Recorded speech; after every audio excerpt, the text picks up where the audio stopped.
Welcome everyone to Buggy's delivery service. Julie Bonney's story has been as mysterious as they get in the One Piece story. For so long we have theorized about what her past could be, and finally in chapter 908 we have gotten what we believe to be the final pieces of her puzzle.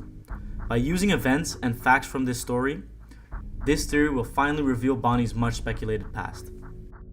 So, first of all, for us to explain our reasoning, we must first recall what we have learned about her in the story so far. She, along with the rest of the supernovas, was introduced in the Sabaody Archipelago arc. It is here that she is revealed to have originated from the South Blue. During this arc, she saved Zoro from the celestial dragon, St. Charlos. Bonney did this by spilling fake blood on the swordsman and telling him to act dead. By doing this, she is shown to know about the ruthlessness of the celestial dragons. She knows about the cruelty of the celestial dragons and the consequences of attacking one. It is obvious she acted to save Zoro in order to avoid the Buster Call and Admiral being invoked. It was not out of goodwill. This is further supported by the fact that she immediately left Sabaody when Luffy punched Charlos, meaning she is fearful of the celestial dragons. Following this, and during the Marineford War, we see her crying in chapter 565, before Whitebeard or Ace have died, meaning that it was probably something else that made her tear up, as they were still alive.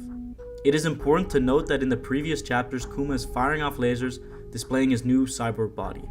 Then, in chapter 559, Doflamingo explains to Ivankov what happened to Kuma, telling Ivankov that the Kuma he knew is now dead.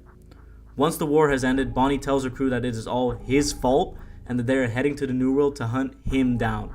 Shortly after entering the New World, she is captured by Blackbeard and then arrested by Akainu. Before taking her away, Akainu tells Bonney that he was worried about her. She responds by shouting that she will never forgive them, presumably talking about the world government. This leads us to believe that the person at fault she mentioned during Marineford is also in some way part of the world government. We also see that after the time skip, she is praising Luffy and Law for defeating Doflamingo, an ex-celestial dragon and marine warlord. She even states to be proud of being in the same generation as them. So far, we know that she holds a grudge against the world government and possibly the celestial dragons as well. And now we arrive to chapter 908. Where Bonney is shown to actually be the current queen of the Sorbet kingdom, Connie Dowager. She is sneaking into Mary Jawat to save her kingdom's king, Kuma.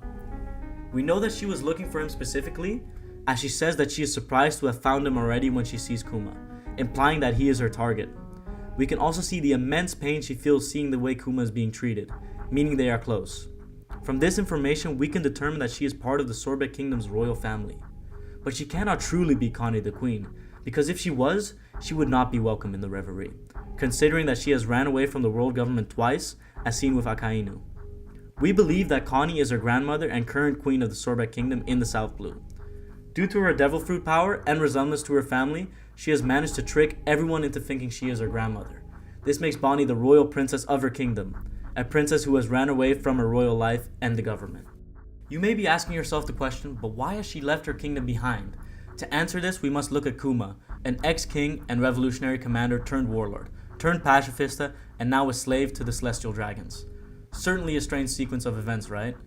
Why did he go from revolutionary to warlord and then to becoming a science experiment for the world government?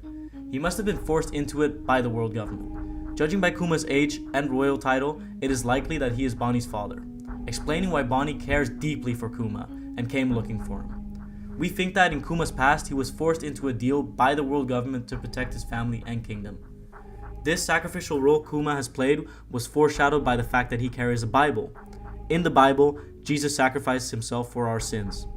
Maybe his moniker of tyrant and ruthless reputation were constructed by the world government to explain why he abandoned his kingdom. By making Kuma out to be a tyrant, the world government writes itself as the hero that removed the evil king by making him a warlord, saving the kingdom in the process.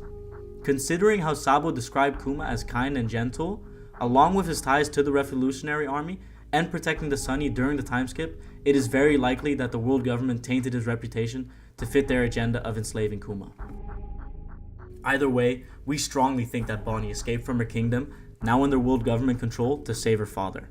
Because of this, we can theorize that she was crying during Marineford because she saw what Kuma had become, a perfect robot puppet for the world government. From this line of reasoning, the person she blames after the war must be the person who forced Kuma to sacrifice himself, or the person who permanently modified Kuma, Dr. Vegapunk. We believe that she was talking about Vegapunk after the war and is currently trying to retrieve Kuma from the world government to hopefully bring him back to how he was. As far as we can see, this theory explains every single Bonney related event in the story, and therefore it seems very plausible. If we missed anything or you have any questions, please leave a comment down below. If you enjoyed this video and found it to be accurate, leave a like and subscribe to keep up with our brand new channel. This has been Buggy's Delivery Service. Until next time.